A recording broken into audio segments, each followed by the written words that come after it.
His Holiness's visit to Chicago is hosted by the Theosophical Society in America, a membership organization branch of World Fellowship that is headquartered in Adyar, Chennai, India. The society is composed of students belonging to any religion or to none. Its members wish to draw together people of goodwill from all faith traditions. Theosophists seek truth through study and reflection and meditation, service, purity of life, and devotion to high ideals. Theosophists embrace humanity and its diversity and extend tolerance to all, even to the intolerant. Tim Boyd is the president of the Theosophical Society in America and the guiding force of today's program. Please welcome Tim.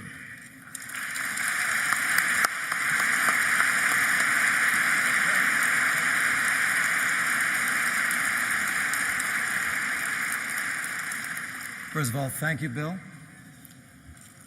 I bring greetings to His Holiness, the Dalai Lama, with deep respect and affection from all of the wonderful and good-hearted people of Chicagoland.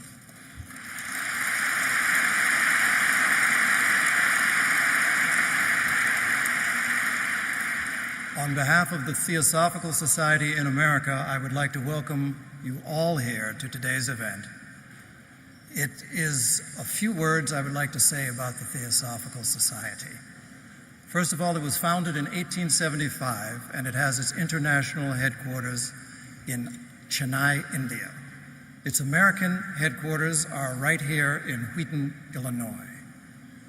Since its founding, it has had as its focus the unity of all life, an open-minded inquiry into the world's religions, science, and philosophy, and a view to the need and the possibilities for spiritual self-unfoldment.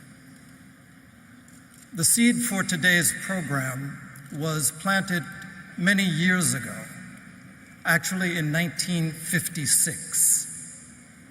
In his most recent book, Toward a True Kinship of Faiths, His Holiness speaks about a visit that he made to the international headquarters of the Theosophical Society in Chennai.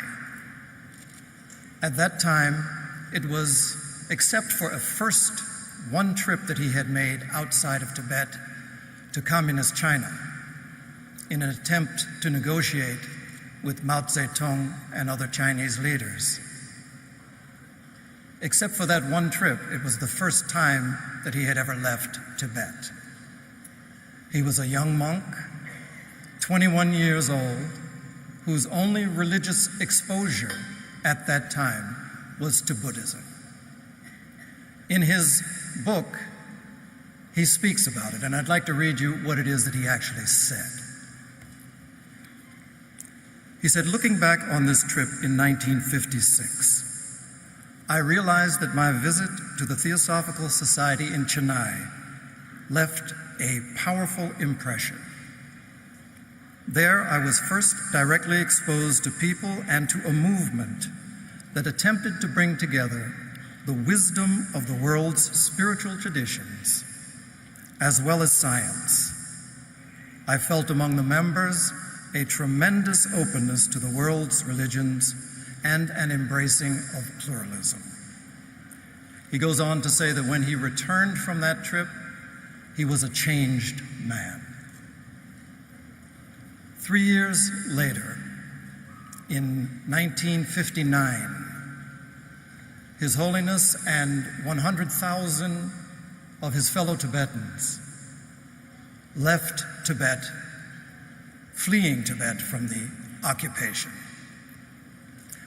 and living in Dharamsala, India, in exile. During the 5 decades since he first became a refugee from his homeland, His Holiness has continually advocated for a peaceful resolution to the occupation of Tibet and for basic human rights for the Tibetan people. His efforts have earned him numerous awards, among which are the Nobel Peace Prize and the U.S. Congressional Gold Medal, which is the highest civilian award in the United States. During his time in exile, he has met with countless political leaders, business and religious leaders, and with countless people just like you and me. He is, without question, one of the greatest people on the world stage today. It is a greatness that has been earned by his profound humility and by his constant focus on those qualities that make us all truly human: compassion, kindness, and our shared desire for happiness. In these times where religious-based violence and turmoil seem to be so prevalent, his message of religious understanding and of mutual respect have a great resonance. Exclusivism and mere passive toleration are no longer viable options in today's world. I would like to invite you all now to listen to His Holiness's message about another way of being, a way to bridge the faith divides. I ask you now to please join me in welcoming His Holiness, the 14th Dalai Lama of Tibet, Tenzin Gyatso.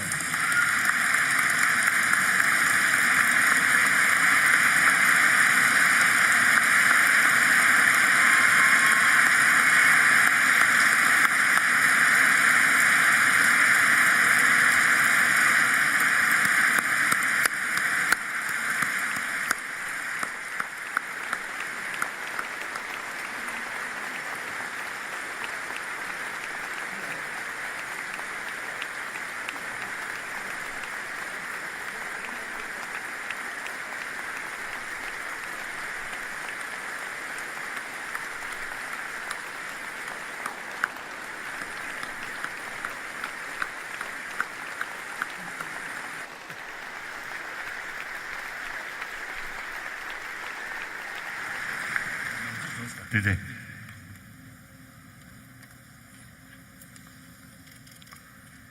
Thank you. Thank you. Thank you. Thank you.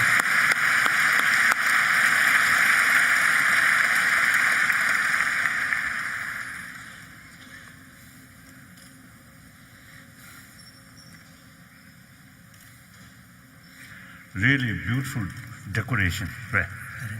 Really beautiful.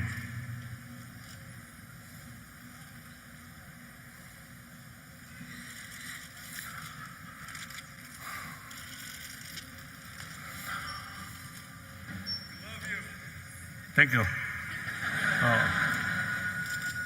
Dear brothers and sisters, I am extremely happy to be here once more in Chicago, having opportunity meeting with people and to share some of my thoughts on my own experience. So now this time, the Theosophical Society, they invited me, and the Theosophical Society, since in 50s, actually 56, when I came to India. 1956. 1956. In South India, the Theosophical Society headquarters in South India. So their spirit respect all religions. And in order to develop respect, you see, in their sort of place, the small temple of all major religious tradition, they built small one here.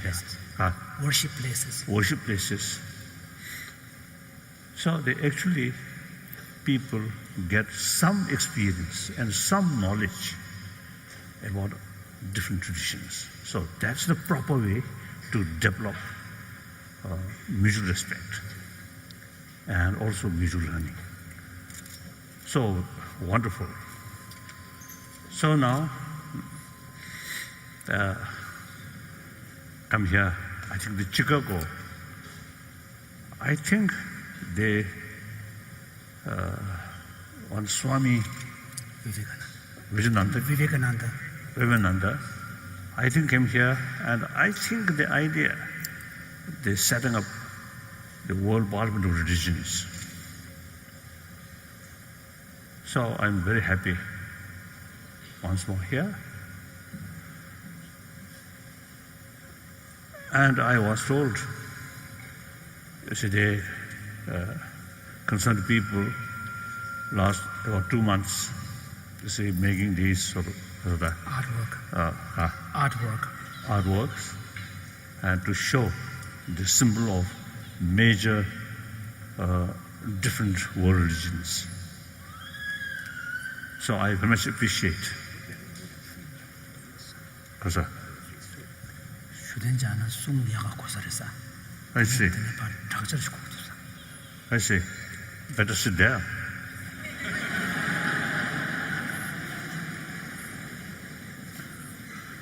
I thought people from there can see better my face. Usually, you see people express they love my smile.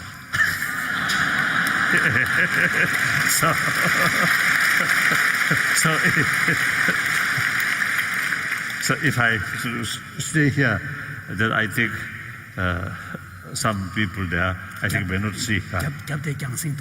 Oh, yes. Good. Okay.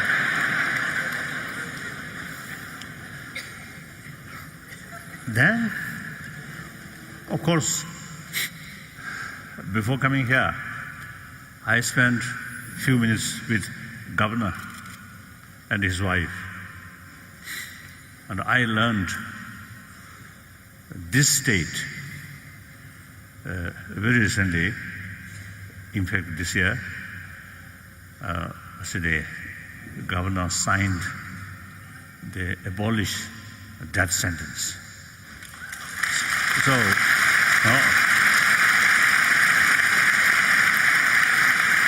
when I heard that, I immediately shake hand, Governor, congratulations. And I told him, several years, I am one of the person who gives signatory the Amnesty International organization. You see, they carry some campaign abolishing death sentence. So I really appreciate. I think the death sentence, of course, each sort of concerned people, they have every right to implement. But basically, I think God, and for example, most of the religious believe God. So God make distinction, sinner and sin. God always oppose or condemn sin, but God always gives forgiveness to sinner. He makes distinction.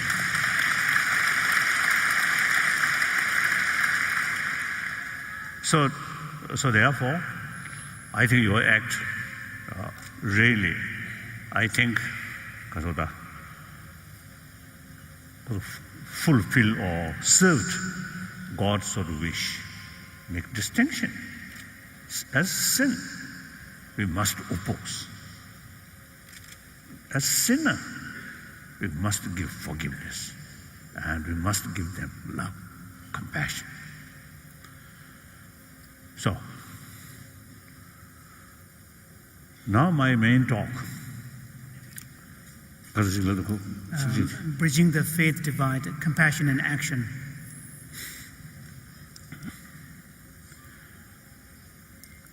Now, obviously, there are last, I think, 3,000-4,000 years, a different part of the world, at a different time, different religious teacher come, master come, they teach marvelous sort of what's the spirituality.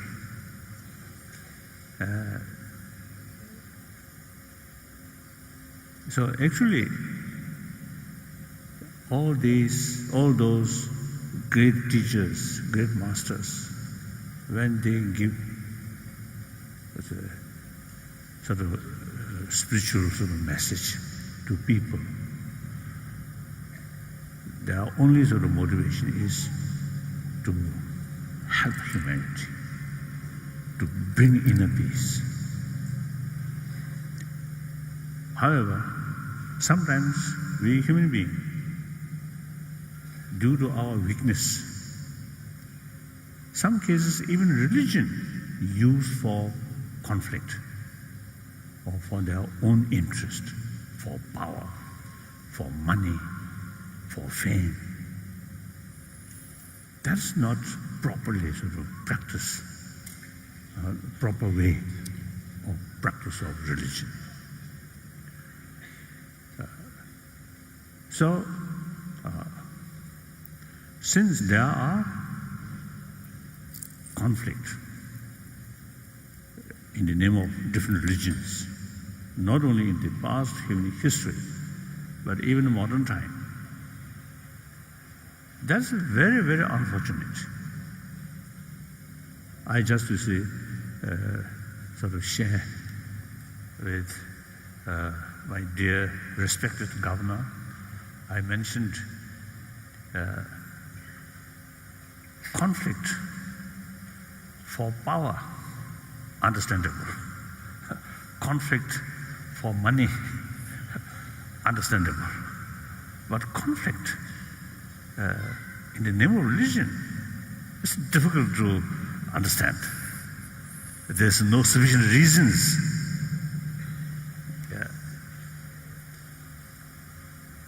Because the very purpose of various different religious traditions create inner peace, tolerance, forgiveness, or patience. So, a tradition, or sort of what's it, one method teaching, strengthening these sort of the values. Then the religion itself, additional sort of source of problem. It is really very, very sad. Now we must analyze how it happened. Firstly, I believe if we study very carefully, then in the past as well as today, I think most cases of the conflict in the name of religion is actually not religious faith, but for power. That's clear. And then those individuals whose main interest is their own power or their own sort of economies of benefit, but use the name of religion. So once they touch religion, it relates with human emotion, then very easy to manipulate. That's one factor. Another factor, there could be some cases, genuine religious practitioner, but due to lack of awareness, existence of variety of religion on this planet, and every major religious tradition have same potential. So due to lack of awareness, these things, then the concept of, then you see they justice their own religion, and in order to, because of the spread their own religion, and whenever some resistance comes, then conflict. That also is happen. But these, due to lack of awareness, the value of other tradition, that also due to lack of contact. Here, my own sort of experience. When I was in Tibet, I also have the feeling our religion, Buddhism, is the best. Other religion is so-so. That kind of feeling. After I came India, become refugee, lot of new opportunity meeting with people from different tradition, such as late Thomas Merton from America, and also Mother Teresa, and many others. Through these meetings, then I learned, all carry same practice. Now, Thomas Merton, for example, later, of course, he sort of very sudden death, very, very sort of sad, very sad in Thailand, I think, because I believe him, I consider him, I consider that person, that spiritual brother, like strong bridge between one of the Eastern important religion, that is Buddhism, and Christian. So after his death, one occasion, his own monastery, I visited. I can't remember the name of the place. Gethsemane. Gethsemane. So there I was told his daily routine. I usually get up 3:30 morning.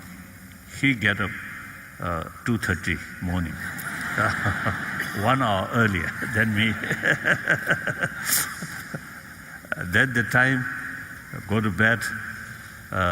My case around 8:30 or 8 like that.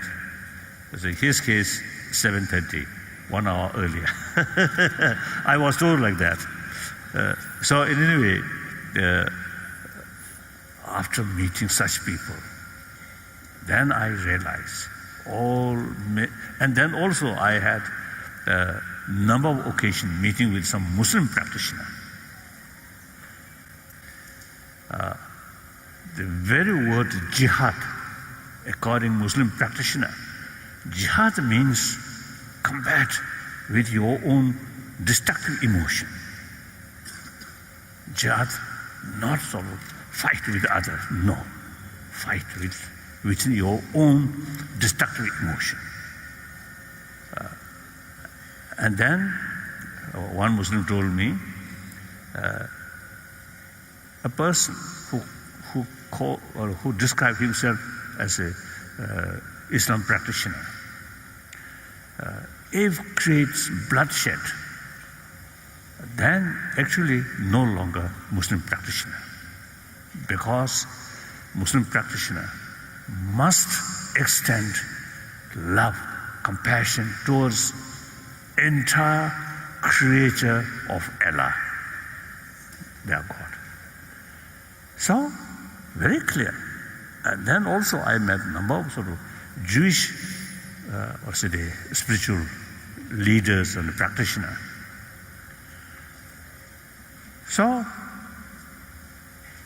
it becomes very clear, all majority tradition carry same message or same practice.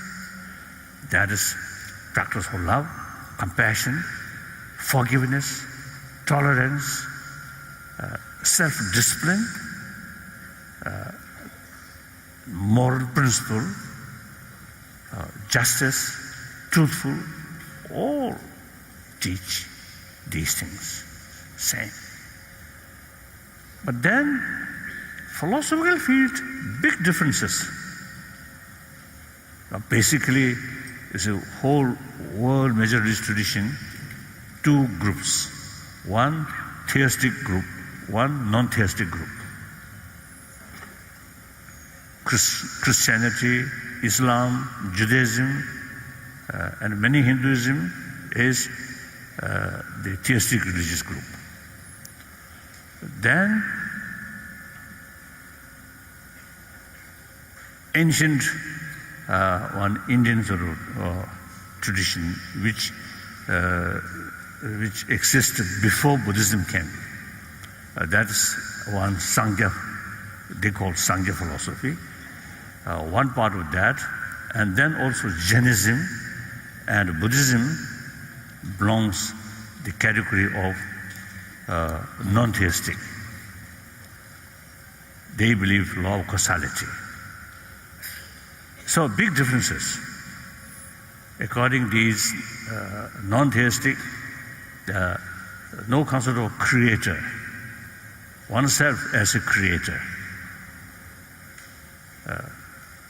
But the only different method, but as I mentioned earlier, it's the same message.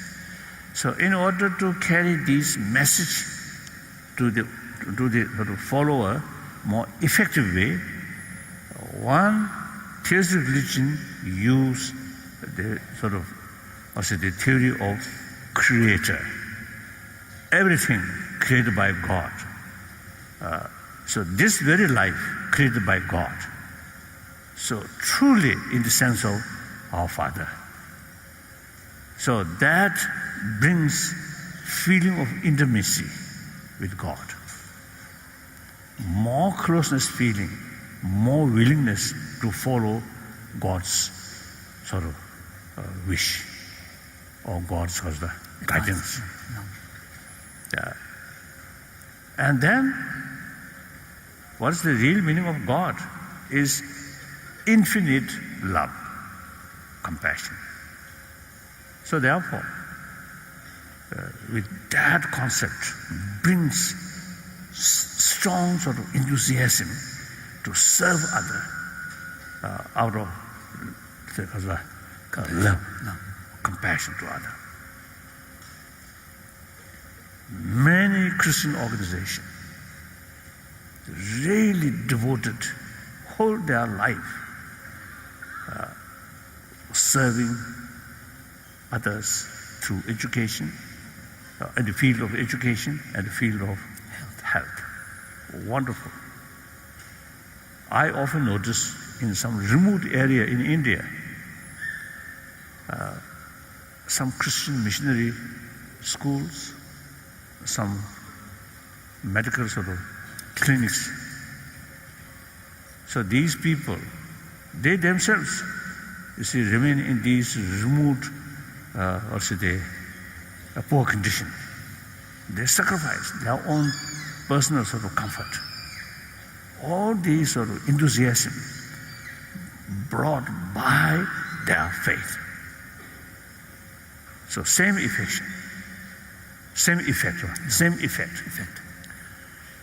Then the non-theistic religion,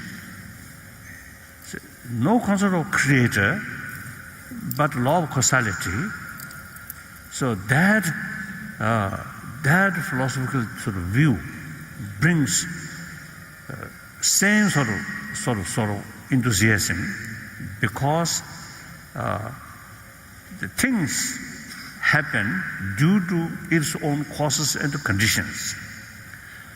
Then our sort of experience, pleasure and suffering or pains also, you see, happen due to its own causes and conditions. And ultimately, these causes are your own action. If you carry good action, that means helping other, serving other, you get positive result. If you carry works harming other, cheating other, bully other, that action brings suffering. So different way of approach, but same purpose, to bring the inner value and to bring happier society. So all major religious traditions, in spite of different philosophy, all have same message. So same potential. And different philosophy is necessary, because among the people there are so many different mental dispositions. Therefore, it is necessary a different way of approach. So sometimes I describe spirituality is like medicine for illness.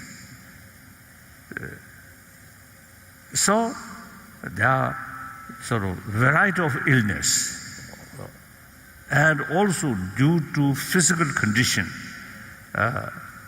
You see, the illness, same illness, but sometimes to some person, weak body, more serious. Strong body, less sort of serious. So there are variety. Medicine also must be variety. So the scientists always sort of carry research some new medicine, new sort of new way to cure. And sometimes I think these scientists or these pharmaceutical, they're also more concerned about money, business. But basically, you see, their work is to say how to bring better health to humanity, and try to find new ways and means to treat illness, and how to and a method to prolong our life, like that. So that means there are variety cases. So medicine, you cannot say just one medicine for everything. You cannot say. So even a physical illness, we need variety of medicine. So then mind, much sophisticated than this body. Brain, quite sophisticated, according to these sort of brain specialists or neuron specialists, neuron scientists, when they explain about these particles, about brain, really wonderful. It is whole sort of like whole worlds. Then the emotion, mind, even more sort of sophisticated. I know number of great scientists, and especially in the field of brain, these things. So more discussion. Now they admit the world of mind is more complicated than brain. Like that. So therefore, medicine for mind, you need even more variety. So that's the reason on this planet so many different major religious traditions, you see, happen, and these are the different traditions really brought immense benefit last few thousand years to millions of people, even today. I think now today, we are 21st century. Material development, highly developed. I think like Chicago, big city, I think every year some new buildings or some new missions or some new sort of technology always there. So a lot of sort of changing, a lot of development. But all these external development, I believe the modernity means external that development, external sort of change, not emotion. I think emotion lasts at least a few thousand years. I think human emotion more or less same. And in the future also, next few thousand, I think remains same. After several thousand years, also the climate change, global pattern change. Maybe our brain may change. Then our mind may change. Otherwise, you see, the next few thousand years, I think will remain. So modernity means external change. So the modern facility cannot sort of bring inner peace. I think here among the audience, maybe you see some of the wealthier people. I think there must be wealthier people. I think, tell me, when you, something like ordinary level, economic field, maybe your relation with neighbor may be better, maybe more human way. Then you become more successful. You become millionaire, billionaire. You might get more jealousy, sense of competition, more stronger, and then distrust, fear, frustration, too much stress. Money also brings these things, isn't it? So that means material value cannot bring inner peace. So therefore, I have to view the last few thousand years, humanity on this planet, we put all our hope on prayer, appeal to God. And we Tibetan also, several centuries, we carry a lot of what called puja, rituals. When you get sick, some rituals. When you your sort of fortune go decline, again some rituals. That I think is much based on luck. If good luck, or sometimes ritual works, but bad luck, ritual fail. So then last, say about three centuries, about 200 to 300 years, science, technology developed. Then a lot of things which we expected, which we expect through prayer, many of them then brought by mission with help of science. So naturally, you see people showing more interest about science and technology rather than spirituality. Then, later part of 20th century, it seems, I think, from two fields. One field, as I mentioned earlier, those richer people getting more wealthier, materially advanced. Then through their own experience, they gradually found material values, there is limitation. Mental unrest, stress cannot reduce by money. Those people, very wealthy people, but very much relying tranquilizer or alcohol, some cases, I think that mainly among the young people, drugs, mentally unhappy,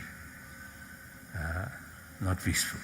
So they rely on external things, external means, alcohol or drugs like that. That's one factor. Another sort of field, another factor, the science sort of knowledge or research reach really deeper about human brain or brain function, and also medical field. Now scientists begin to feel emotion in medical field. Emotion is something very important sort of a factor, and particularly for preventive measure, peaceful mind and full of sort of enthusiasm, or very important. Too much stress, too much worry, too much anger, too much fear, very bad for our health, ruin our health. And also for recover, same patient, one patient mentally healthy, they recover much faster. So then scientific, sort of medical scientists, scientific field, and also about brain science specialists in these fields. Now more and more serious scientists now showing sort of more sort of questions. Oh, there could be one phenomena which we call mind. It actually, because of the effect on our brain. Already last few years, already university demonstrated through training of mind, some kind of sort of meditation or training, it actually changed their brain cell. It's actually happened. And then their way of life changing.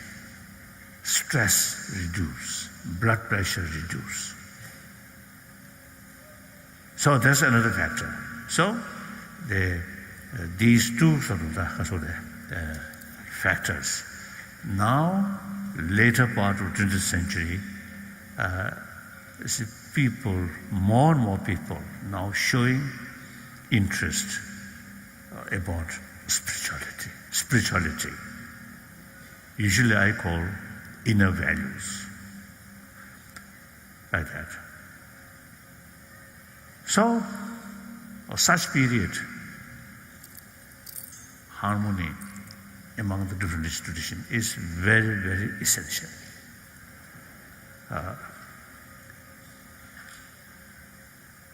So religious harmony, not sort of just out of necessity, some kind of cooperation, coexistence, not that way. Through understanding the old Middle East tradition, the same message, same potential, and different use, different method. It is necessary.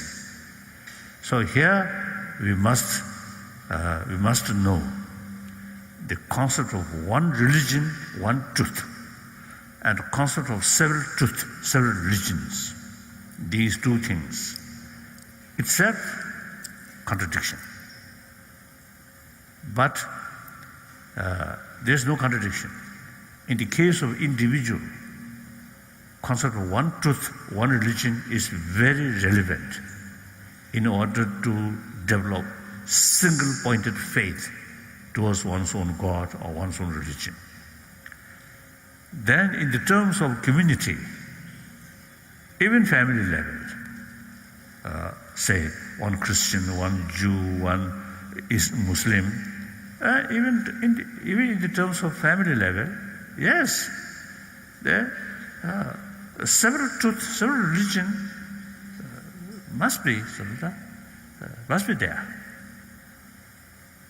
For example, now this whole, I think there are, naturally, Christian brothers, sisters, and some, I think to some extent, some Muslims, then Jews, then some Buddhists, and some Hindus.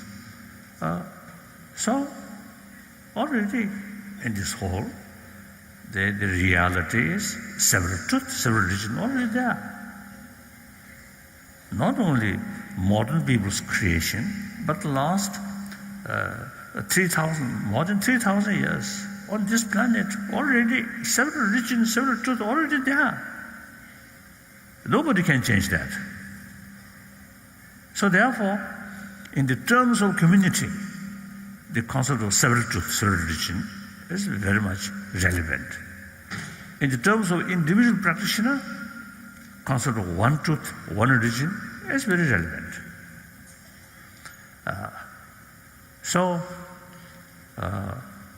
one of my commitment is promotion of religious harmony.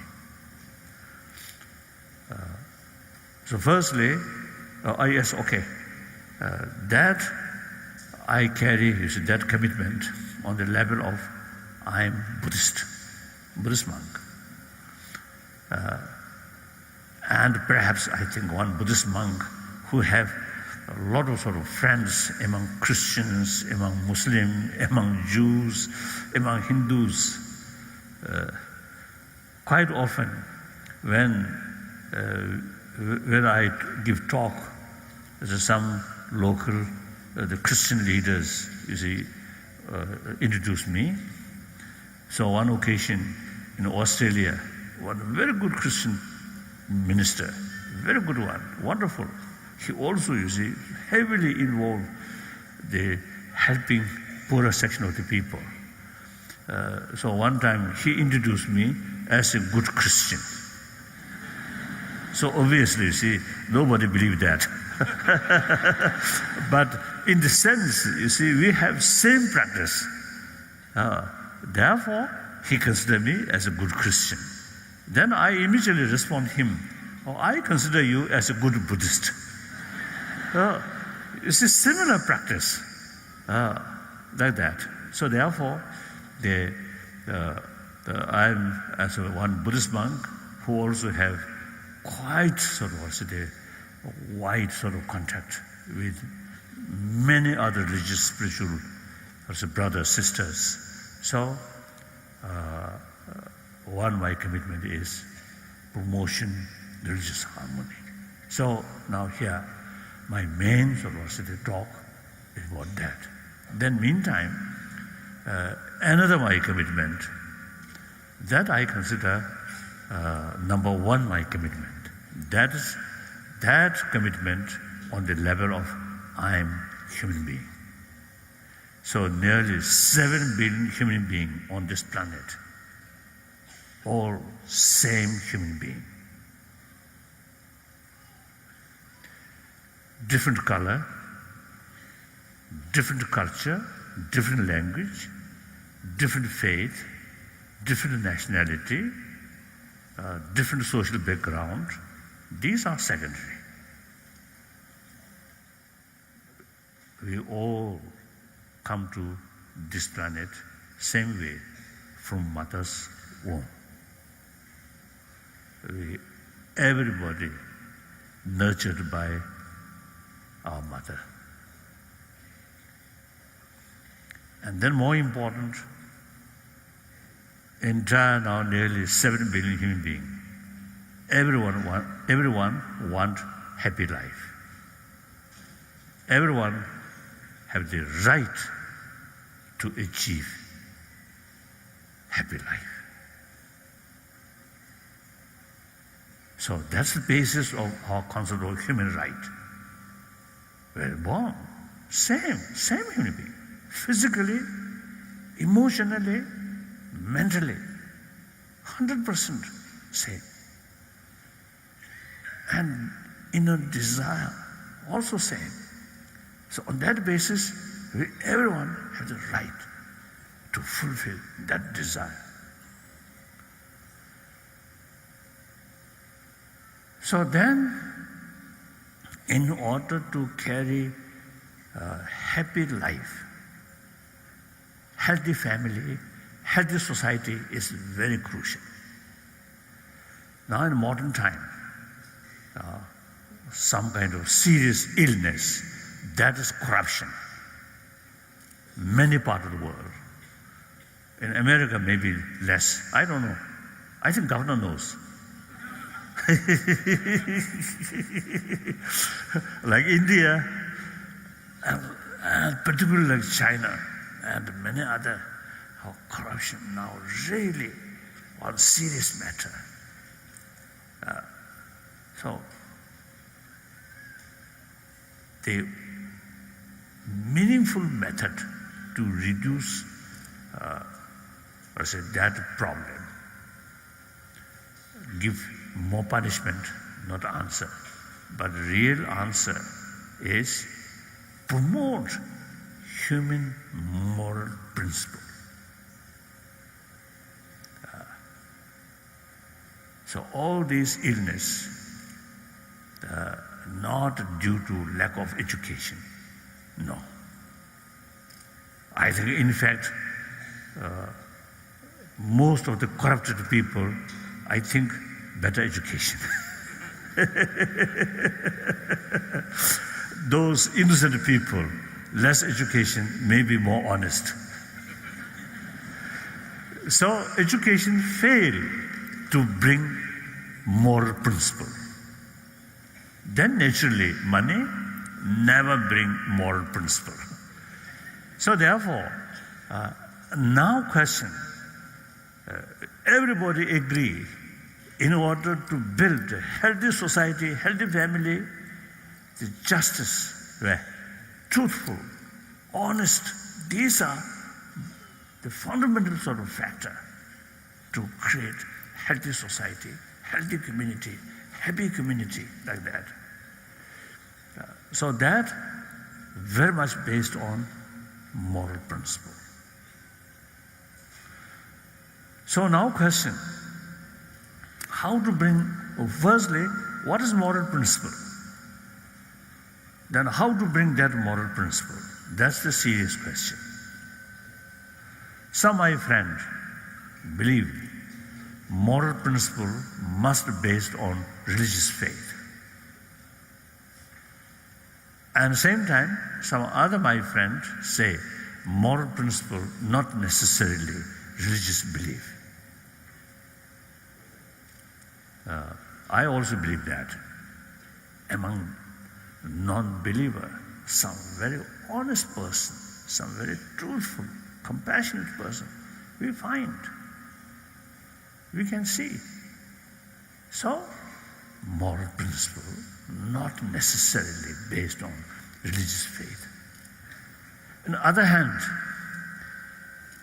quite a serious religious believer, their life much corrupted.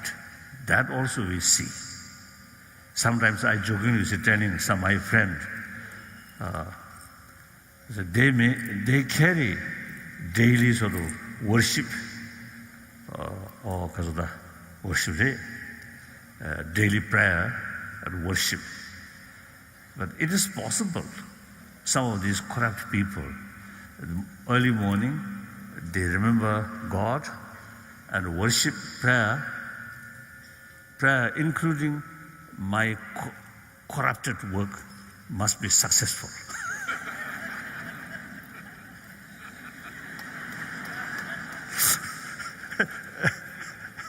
So that in a way cheating to God.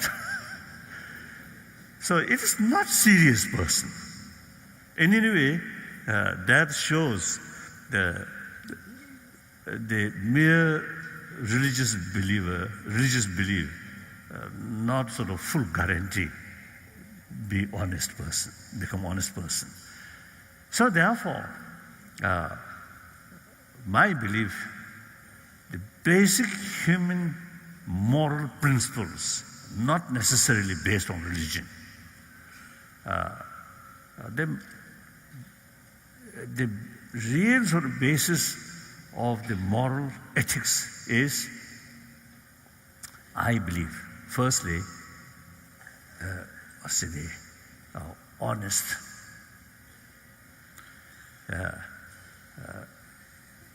For that, in order to be honest person, firstly, that person need self-confidence, inner strength. Self-confidence very much related with warm-heartedness. If you treat others as genuine brothers, sisters, and recognize they also have the right to achieve happy life. Once you have that kind of sort of conviction, that kind of sort of, mental attitude, then there is no room to cheat other, tell lie, or hypocrisy, exploit. So therefore, ultimately, warm-heartedness there, then you get self-confidence. That way, you can talk people truthfully, honestly, transparently. That brings trust. Trust brings friendship. Friendship brings happy atmosphere. So, among our friends, may not be educated, but very open, warm-hearted person. We can trust easily. And our friendship, genuine friendship, on the basis of mutual trust. Without trust, one rich family, maybe a good relation, but essentially some artificial, like that. Still, that kind of friendship can go with suspicion, distrust, jealousy. Genuine trust, completely open-hearted. Treat them as a part of yourself. Through that way, develop genuine trust, genuine friendship come. Through that way, economically, may be poor. Education may not be very smart, but can be very happy family, very happy person. So that I consider moral principle. When that is there, no danger of corruption, no danger of cheating, no danger of bullying, like that. So that I consider the secular ethics. Now, when I say secular, it does not mean negative attitude towards religion. No. Of course, during French Revolution and also Bolshevik Revolution, in these cases, some sort of tendency against the religion. That actually not religious practice itself, but religious institution. So at that time, you see the situation is such, the real exploiter of people, the ruling party, ruling elite, full support from religious institution. So when people start against the ruling elite, they have to sort of against their supporter. But actually, there's no point to against religion, Because real essence of religion is love, compassion, forgiveness, tolerance. Nothing wrong there. Everybody needs that. Even animals appreciate that. So therefore, according to India, the 1,000 years a concept of secularism. That means respect all religions, no preference this religion or particular religion, and also 1,000 years, according to Indian tradition, also respect non-believer. So one of my friend, the former Deputy Indian Prime Minister, Mr. Advani, one day we just it's a casual talk, and he mentioned one of the factor, the success democratic system in India is, in India, 1,000 years, more than 3,000 years, among the religious university, among the philosophers, different philosophical viewpoint, there are different philosophers, and one philosophical thinking, denying existence of God or existence of spirituality, just simply day-to-day life. That we call Charvaka. Charvaka, that school of thought, denying all spiritual values. So that usually is described or considered nihilism. So the rest of Indian university philosophical system, you see, criticize that as a nihilism, sometimes even condemn. But the philosopher who hold that kind of philosophy, that kind of philosophical view, respect, refer rishi. Rishi means sage, respect. So that is he mentioned, that is the one factor. India, 1,000 years, that kind of tradition. Different viewpoint, criticize each other, argue each other, but holder, the view must respect. So the ancient sort of non-believer, there is sort of a tradition, respect them. So in modern time also we must respect a non-believer too. So therefore, when I use the word secularism, according Indian, not at all negative sense towards religion, but rather respect all religions, including non-believer. That I think important. Now, obviously, nearly 7 billion human population, quite substantial portion of that population is essentially non-believer. So these also have right to achieve happy life, happy family. And making distinction, this is important or relevant because, you see, in the society, sometimes the people have this sort of view. When we talk about compassion, forgiveness, these things, then people get the impression these are religious matter, religious practice. So those people who have not much interest about religion, then they also completely neglect about these values. That is a mistake. So it is important. I always make clear whether accept religious belief or not, that's up to individual. Nobody can force. But these basic human values, warm-heartedness, these things, no point to neglect. You must realize these things are ultimate source of one's own happiness and happiness of the family, happiness of the community. So that my number one commitment, promoting human value, mainly human warm-heartedness or compassion or affection. We human beings, firstly, we are social animal.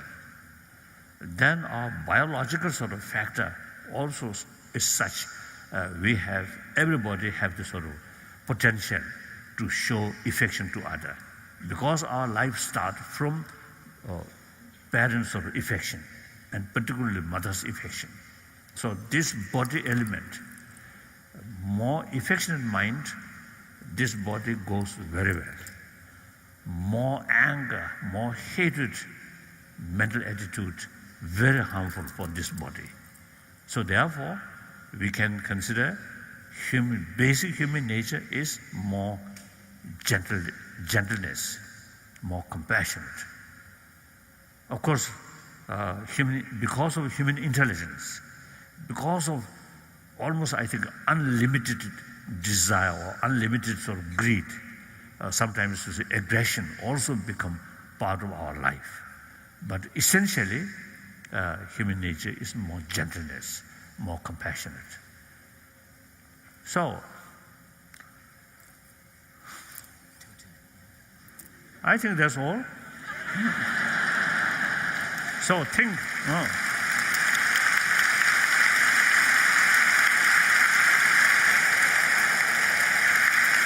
So now some questions. Some questions now. Question: How to arrange? Question. We are near the conclusion today, but we do have a few questions. Oh yes. We do have a few questions that have been submitted by the audience. And the first question is, Your Holiness, it seems in America that we have religions competing with one another. Why do you think Buddhism has become so popular here in America? I think answer you should find. I don't know. I think you know better. Because computer you check.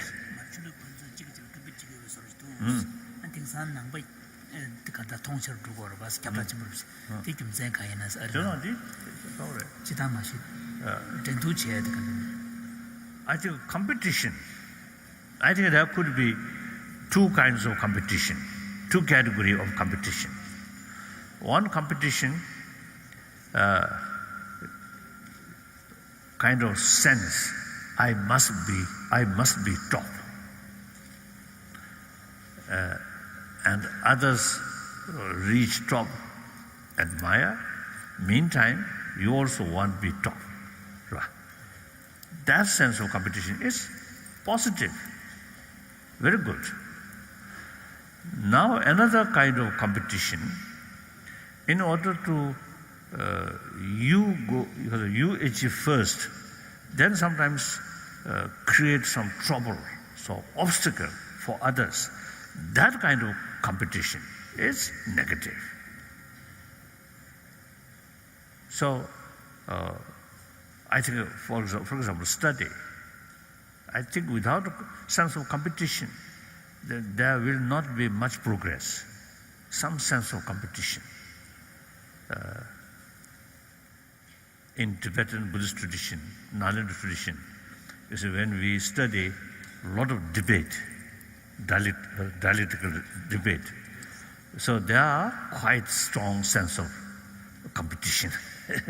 So it helps, you see, to get more enthusiasm. So good. But then negative sort of sense, or you actually create more sort of obstacle for other. That is bad, of course, like that. Then more people, or at least some people, you see, showing some interest about Buddhism, including some scientists. That I think, firstly, modern people love something new. Americans, your tradition come from Europe, the Judeo-Christian tradition, and some extent Muslim. So now that is your Jundu Solchavar. It's like kind of your staple diet. So now some people want some new thing. That also not very sort of serious. So as after you see the touring sort of Like a tourist.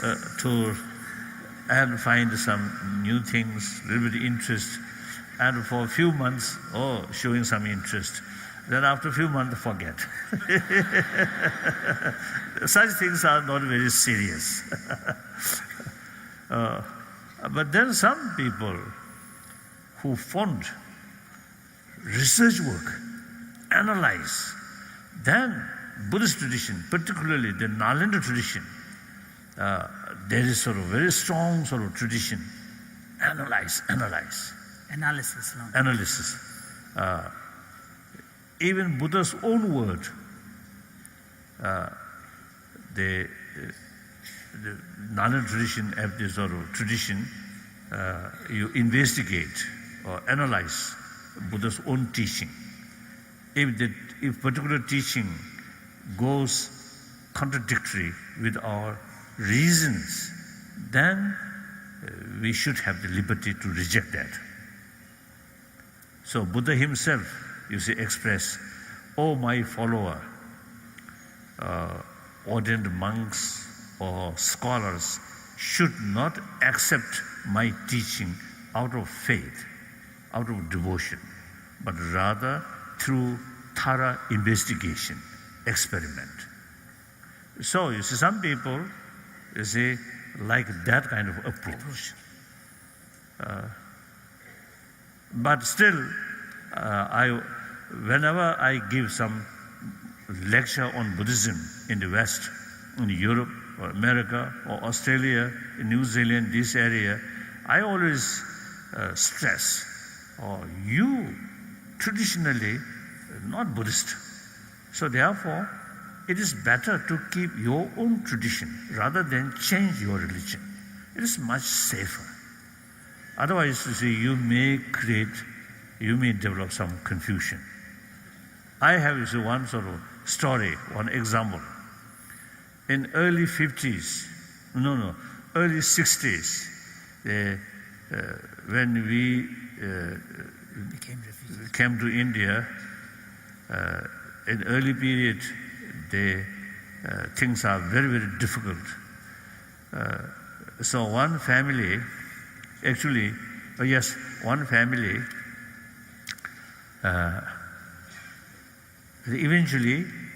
father passed away, then mother with few young children remained.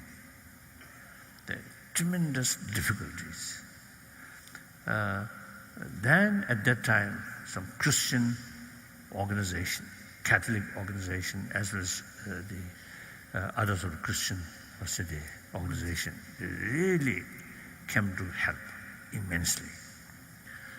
Then also they also help in the field of education, right from the beginning. So then that widow, the mother, received a lot of help from one Christian sort of organization, and then eventually her either 2 or 3 children also took care by Christian missionaries.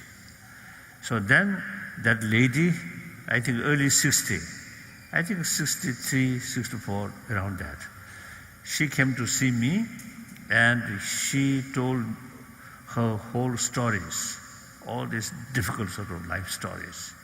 Then she told me, now this life, now she already become Christian, but next life she will be Buddhist. So that's clear sign of confusion, isn't it? And then also is some my friend, some Christians, one I think French One, I think, one is a Polish. They very much fond about Buddhism. So then, I think one case, I think 56, when I came to India, on French, she already become Buddhist nun. Then another Polish, after 59, we become very close sort of friend. She really helped a lot about Tibetan younger generations education like that. So she also become Buddhist. Then the French lady, after 59, I came to India. I inquired, where gone? Where is that French Buddhist nun? Then someone told me, now she give up Buddhism and she start a lot of criticism about Buddhism. Then the other Polish lady, very old lady, and at the time of her death, you see the concept of creator is very much sort of alive, her mind.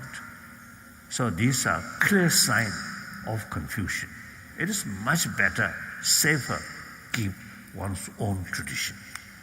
Meantime, you can take some sort of experiences or some methods, like my Christian friend.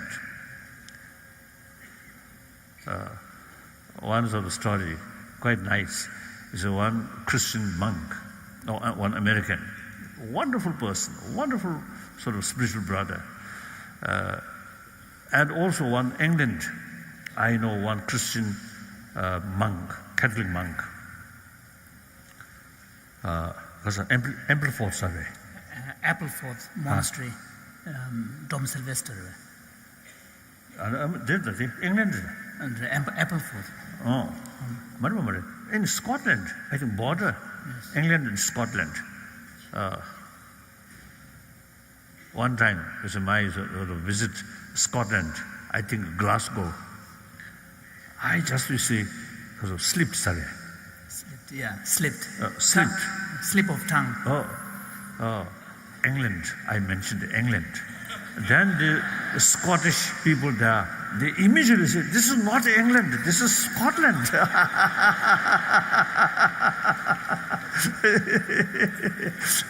So, one monastery there, one Catholic monastery, one Catholic monk who really carry some practice of Buddhist sort of tradition about single-pointed mind, and also the certain technique which mentioned in the Buddhist tradition, the practice of forgiveness, practice of tolerance, these things.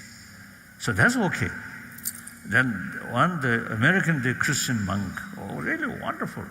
He also, practiced some Buddhist sort of method in his daily sort of practice. Then one day, he asked me his genuine interest about one unique Buddhist sort of concept, things, relative, theory of relativity. Theory of relative.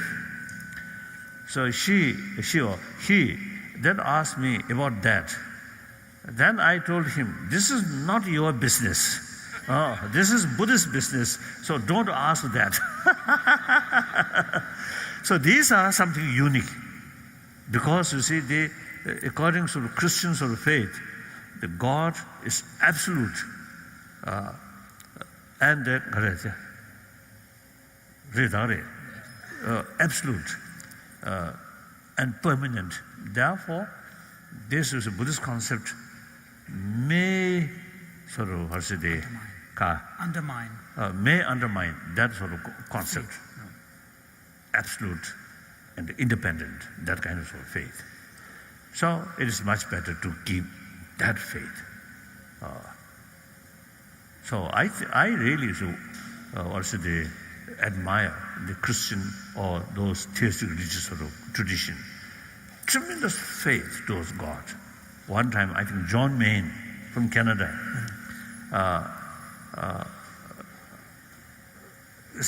one day we just talk and some short meditation. And then he carries some sort of Singing. lute. Singing.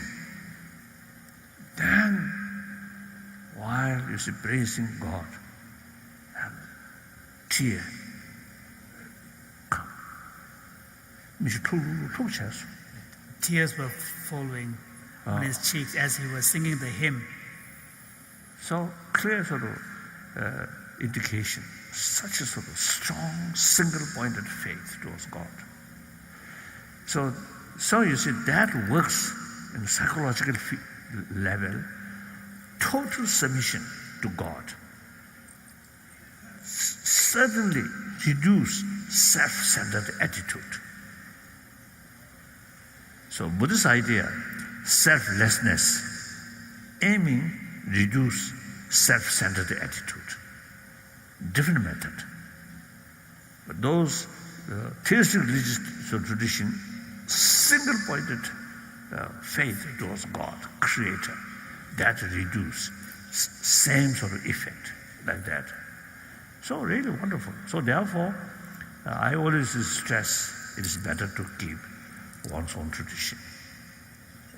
And then among millions of people, some individual may find the Buddhist way of approach is more effective, more suitable. Then up to individual right. In that case, say, while you follow new tradition, but you must respect traditionally your faith, must respect. It's still working among the humanity. So plenty of reasons to respect, like that. Yes, now, next question. Thank you, Your Holiness. We've been given a few more minutes, so we have a few more Okay. questions. If you not very hurry, then I am quite free. Good. I think I can stay here 3:30, another 20 minutes. We'll be here. Oh. Among Your Holiness, among religious people, there are some who are intolerant of other faiths. How should one reach out to them to have a meaningful dialogue?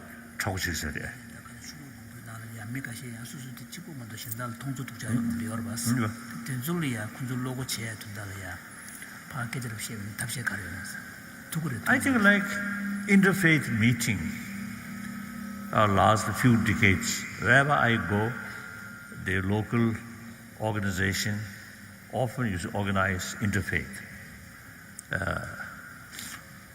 Now here this sort of get meeting, such things. The interfaith, not just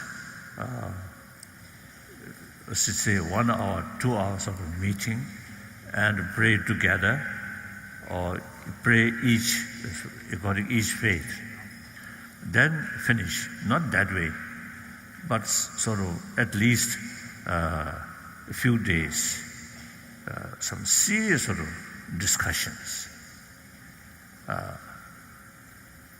I think that's very, very useful.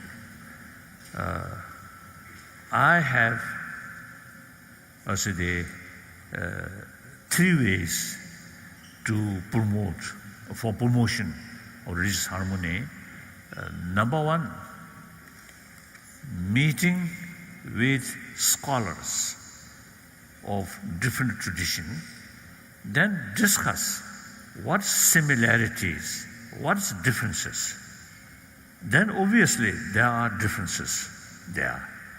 When they come across differences, then discuss what's the purpose of this different way of approach. Then we will find same, as I mentioned earlier. Then, second method, meeting with practitioners who have some deeper experience. One example, one occasion in Spain, Barcelona, I met one Catholic monk.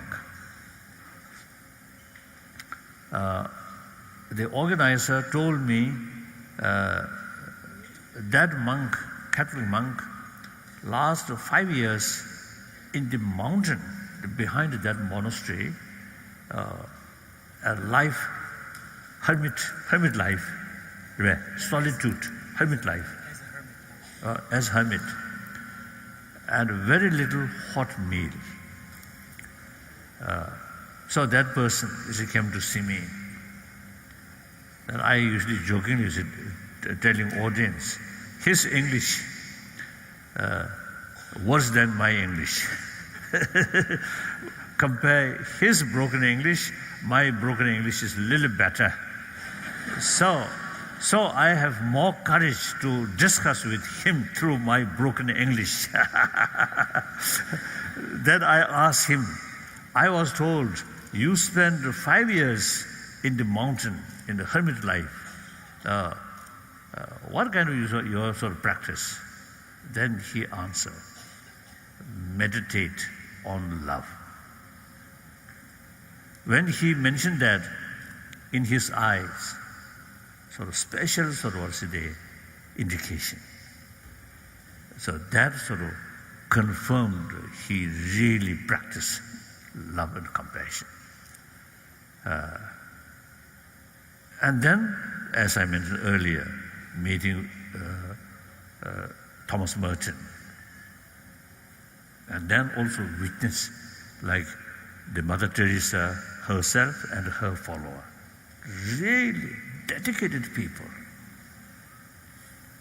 When we see these are the people, such a wonderful, warm-hearted, totally dedicated to well-being of others, that real confirmation their religious tradition also have same potential and same purpose. So that's very, very useful to develop closer understanding. On one occasion, I met some Jewish, within Judaism, some sort of different sort of, what's the sect. One they call mysticism or something. The one big head, fur head. One time, is one group of Jewish sort of what's the practitioner came to see me in India. So when we discuss about their own experience and their own tradition, really there are a lot of things to learn and there are many similarities. Then also one occasion I had opportunity to visit one Catholic monastery in southern France, in mountain, on top of the mountain, on top of the high altitude. No other people allowed that monastery. The monk once entered that monastery, the whole life must remain there. After death, their body must bury within the monastery. So when we met and sort of discussion, their way of life, wonderful. Their sort of life, the monks of life, simplicity. I think sometimes I felt some Tibetan monk a little bit luxurious. These sort of monk, Christian monk, sincere practitioner, really wonderful. So such sort of meeting really gives you clear sort of idea what is value. And some nunneries in Italy, really wonderful, really wonderful. Such a devoted sort of practitioner like that. So that's number 2 method. Number 3, group pilgrimage to different holy places. I started that practice 1975. So I started that one particular Indian city where it's a Christian church, Muslim mosque, and Hindu temples, Buddhist temple, all there.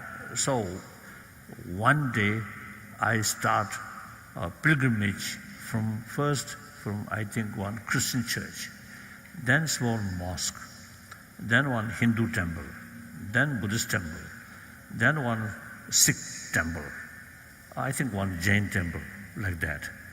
So,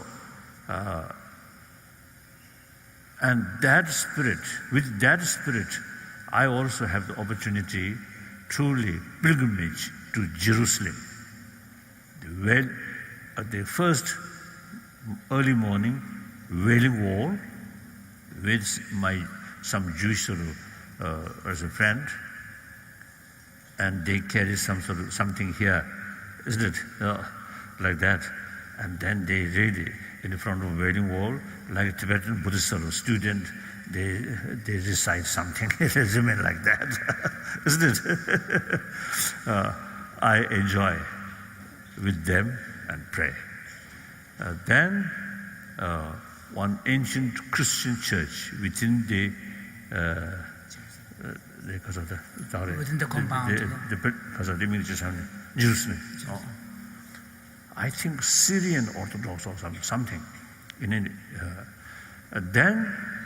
the famous Muslim mosque, the rock from where Muhammad received teaching or something, like that.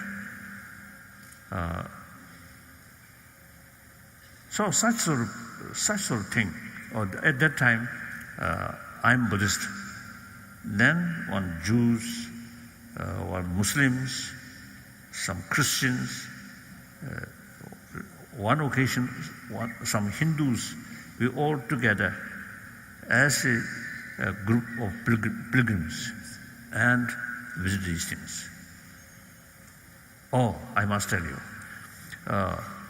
in southern France, Le, famous Christian sort of sacred place.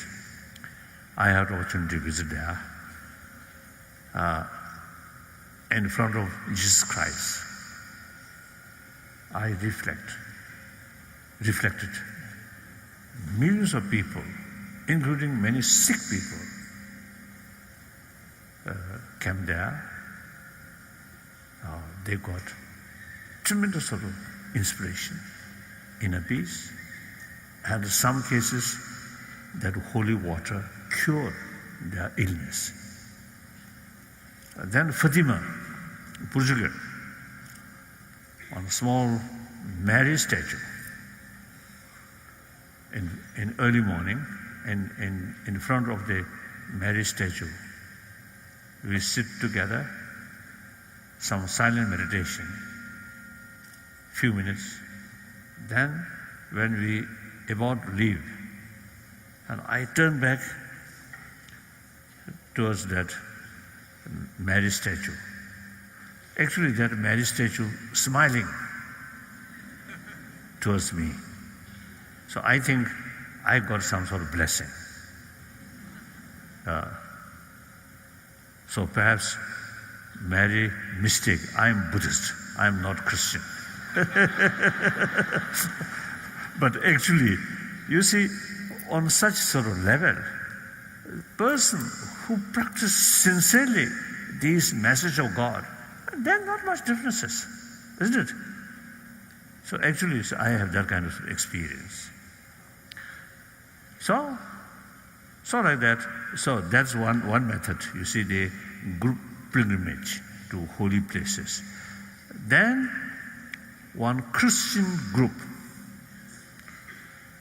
came to India,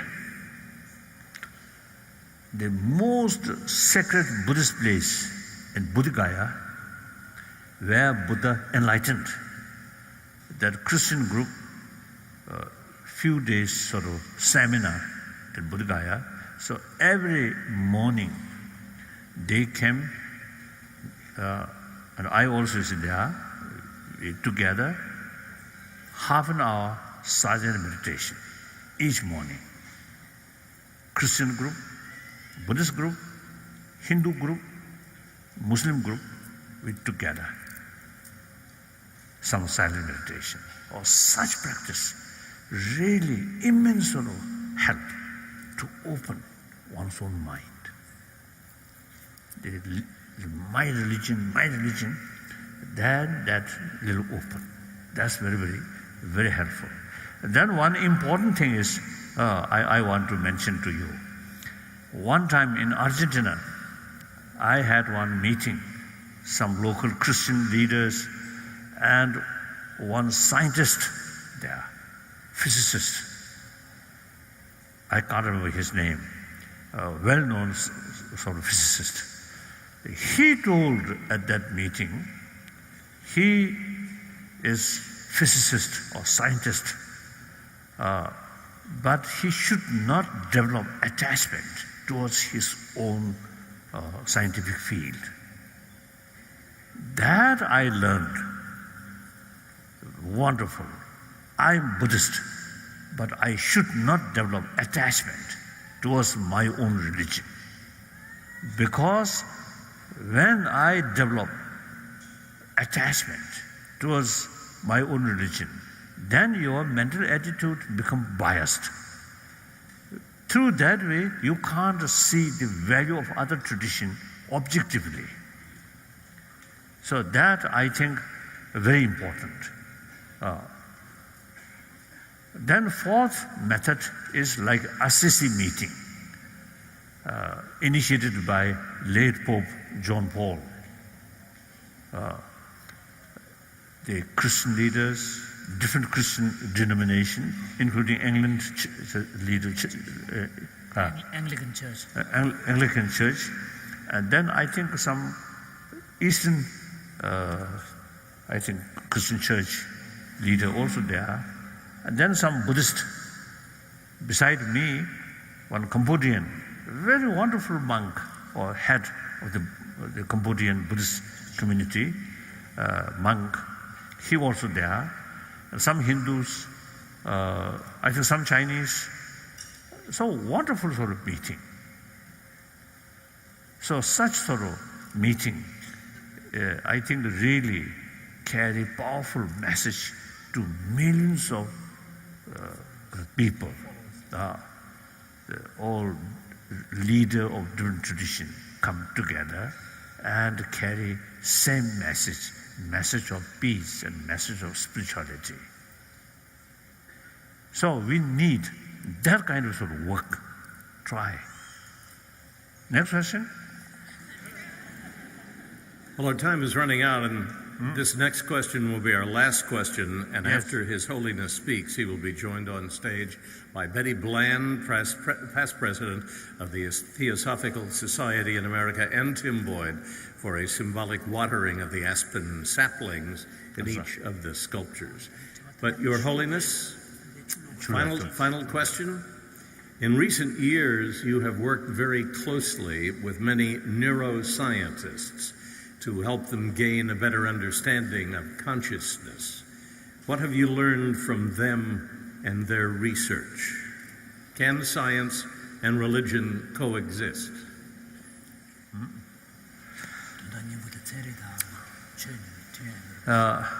Firstly, my contact with scientists mainly four fields: cosmology, neurobiology, then physics, like quantum physics, then psychology. So there are common things. Buddhist literature also describe about cosmology these things. But some are now become quite a disgrace, like Mount Meru. Now I am no longer accept the existence of Mount Meru. Some Buddhists find little of difficulties But I don't find any difficulties. As I mentioned earlier, the Buddha himself made it very clear. Even though some literature mentioned about Mount Meru, you see, if you find it is contradictory with our common sense, then you have right to reject. So I already rejected. Yeah. But others, you see, they now, for example, the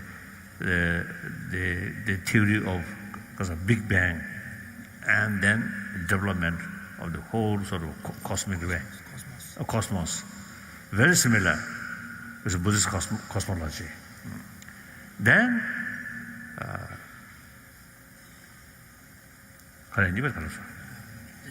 brain, neurobiology. Some Buddhist texts mentioned about these different sort of different sort of system of different parts of the body, and especially the brain. That also some extent mentioned. So in any way, we discussed this. So as far as external matter is concerned, Western science highly developed. So learning from them is very, very helpful. New information, according to their latest sort of finding, very, very helpful, very useful. Then internal sort of science about mind, about emotion. The information which is available according ancient Indian treasure, particularly in Buddhist sort of tradition, the explanation about mind, about emotion. Now, number of scientists really find useful information. So they, on the basis of this information, they already carried some further research work. Very, very helpful. Now 30 years passed. Now interest in both sides, Tibetan, Buddhist sort of, Buddhist institution, and the Western scientist sort of group. Now, few decades, really developed quite rapidly interest. So interaction.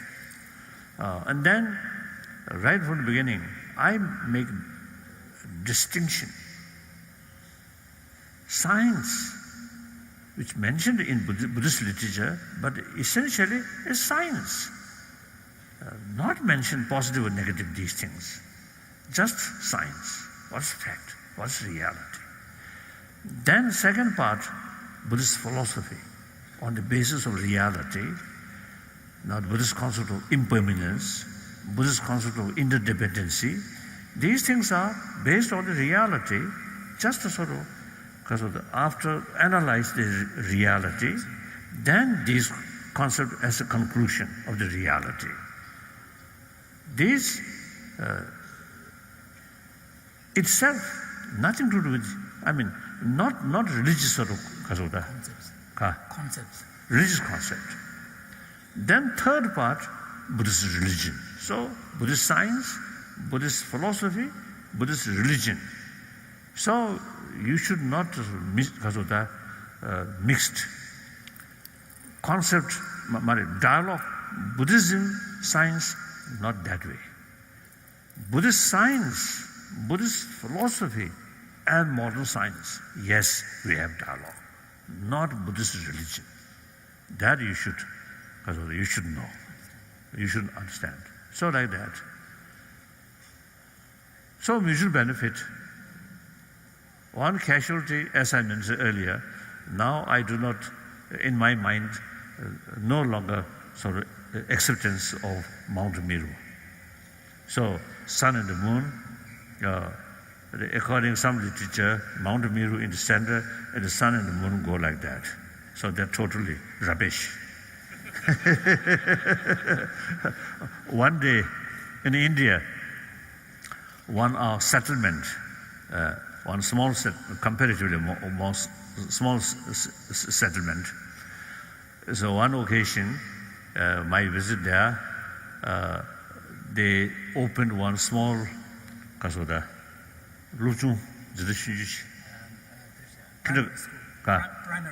primary school branch. So for my visit there, they already performed some kind of what do I say? Some Dance. No. So they had a special presentation on basic science. Science. They mentioned about the eclipse, moons and suns, and the moon, sun, these things. So one young girl, Tibetan girl, and those is some of the sort of special. Yes, there are some objects created like models. Moon and sun and world and eclipse, how it developed. They sort of performed something. Then that young girl told me, "Oh, we Tibetan say, when eclipse comes, some sort of god or goddess is eating that. It is totally wrong." That young girl told me. It's actually to go like that. Well, she very clearly explained to me as if she knows better than me. So wonderful. I really used to listen very carefully. She very much fond to explain about that. So like that.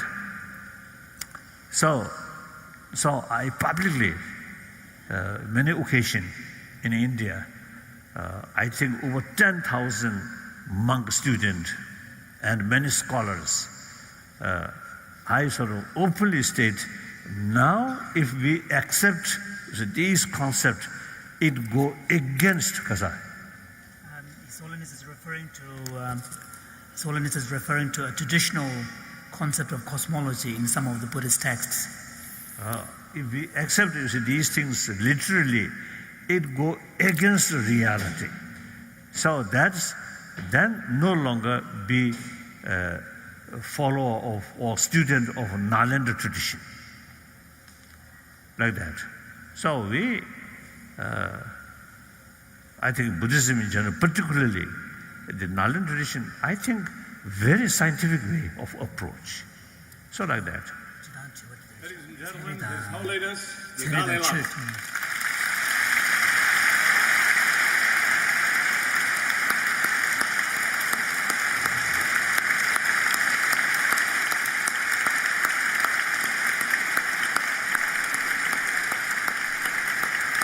Friends, one, I may add one thing. Listen. One thing.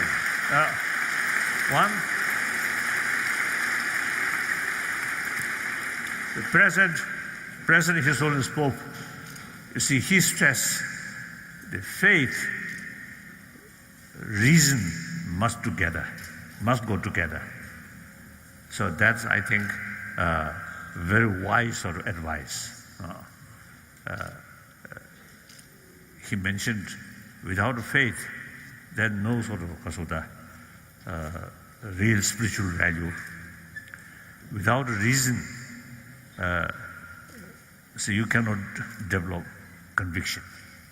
I think wonderful. So like that, broadly speaking, you see things, science after all, just sort of searching or investigate what is the reality.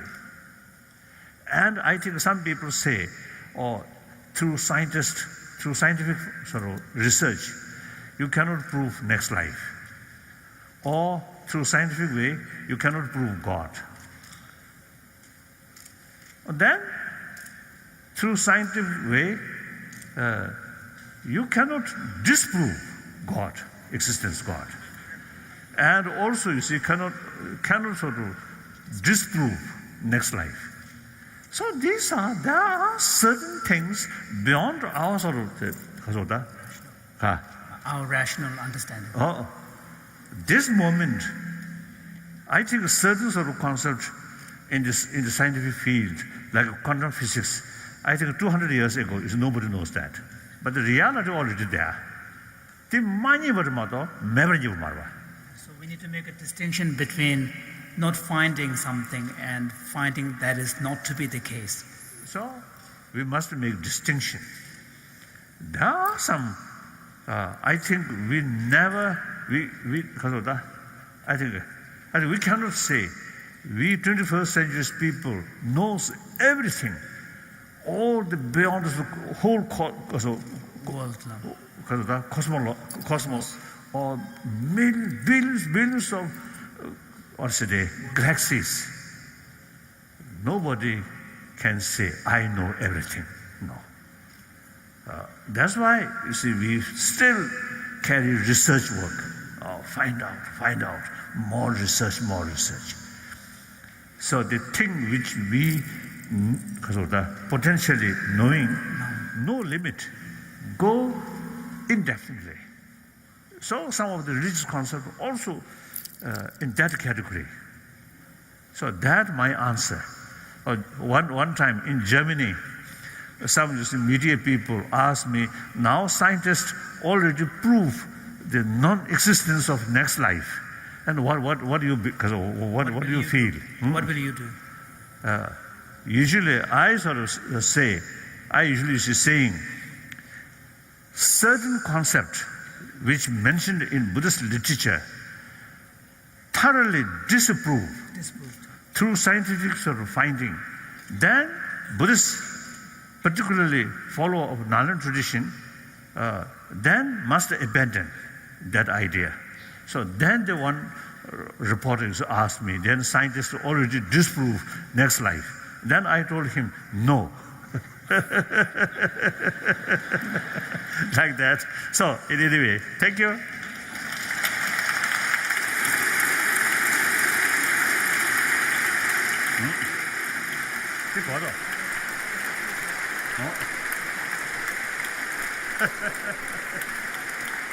His Holiness uses the metaphor of the tree, resembling the human soul, while the water represents the different spiritual traditions that can sustain and nurture it. These saplings will be planted on Chicago's lakefront as a symbol of our city's deep commitment to building strong interfaith bridges and of our commitment to live a life of peace and compassion. The saplings here are from the aspen tree.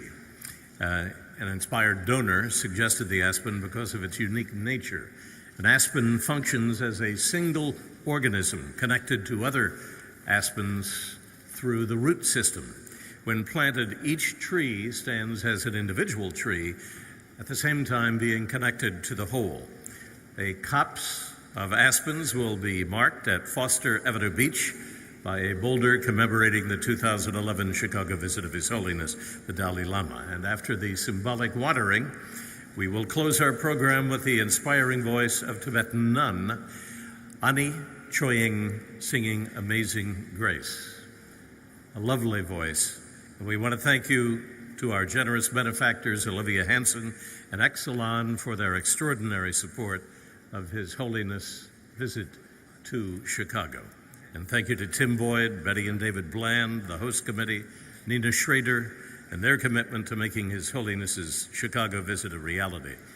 Today's program is being recorded and will be available on DVD and audio CD at the Theosophical Society's website, theosophical.org. And if you can spell it, you get a prize.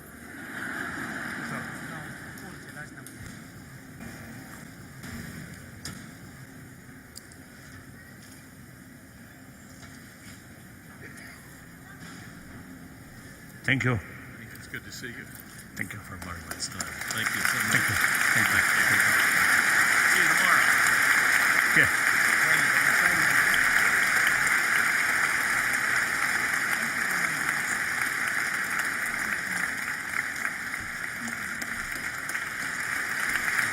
So happy to see you again. With your good health. Thank you. Thank you. Dr. Nelly, which way? Right. Huh? Subt